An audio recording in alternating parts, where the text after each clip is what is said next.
বেঈমানরা কখনোই কারো বিশ্বাসের দাম দিতে জানে না, তারা কেবল অসহায় মানুষগুলোর বিশ্বাস নিয়ে খেলতে জানে। অর্থ এবং স্বার্থ মানুষকে বেঈমান করে তোলে। যতই ভালোবাসো না কেন, যাদের বেইমানি করা তারা ঠিকই করবেই, তারা সামনের মানুষটাকে মূল্যহীন মনে করে। বেইমানরা কখনো শুধরায় না, এরা শুধু প্রয়োজন অনুসারে খোলস বদলায়। আজকাল কিছু মানুষ ভালো থাকা কেড়ে নিয়ে ভালো থেকো বলে চলে যায়। ক্ষমা তাকেই করো যে ভুল করেছে, ক্ষমা তাকে করো না যে বেইমানি করেছে। একজনকে ছেড়ে অন্যজনকে খুশি করার নাম ভালোবাসা নয়, এটা হলো বেইমানি। বেইমানরা কিছুকাল ভালো থাকে, যা ক্ষণস্থায়ী। যতই মানুষ চিনতে পারবেন তত একা বাঁচার ইচ্ছা বেড়ে যাবে, আর বুঝতে শিখবেন একাকিত্ব কখনোই বেইমানি করে না। সবচেয়ে বড় বেইমান হলো মন, নিজের বুকের মধ্যে থাকে আর অন্যের জন্য কাঁদে।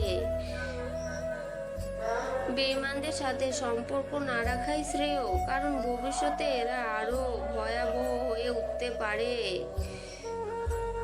মানুষ হলো বেইমান জাতি, ফুলের মধু খায়, ফুলের মধু শুকিয়ে গেলে আর ফিরিয়া নাহি যায়। মানুষ ভুল করলে তাকে ক্ষমা করা যায়, কিন্তু বেইমানি করলে তাকে ক্ষমা করা যায় না, কারণ সে একবার বেইমানি করে সে বারবার করে।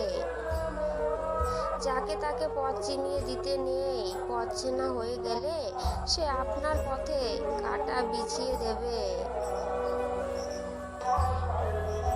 বেঈমানদের আলাদা করে বলতে হয় না ভালো থেকো, ওরা সব সময় কিছু না কিছু নিয়েই ভালো থাকে। ভাগ্য সবসময় বেইমানি করে না, যেখানে আপনার মানুষগুলো বেইমান সেখানে ভাগ্যের দোষ দিয়ে কি লাভ। বেঈমান কখনো অশ্রুর মূল্য বোঝে না।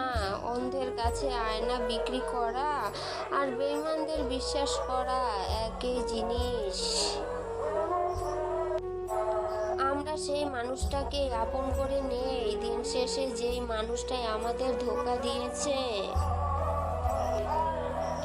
বেঈমান মানুষগুলো কিছুটা এরকম হয়, দিন শেষে ভুলে যাবে আপনি তার জন্য কি কি করেছেন।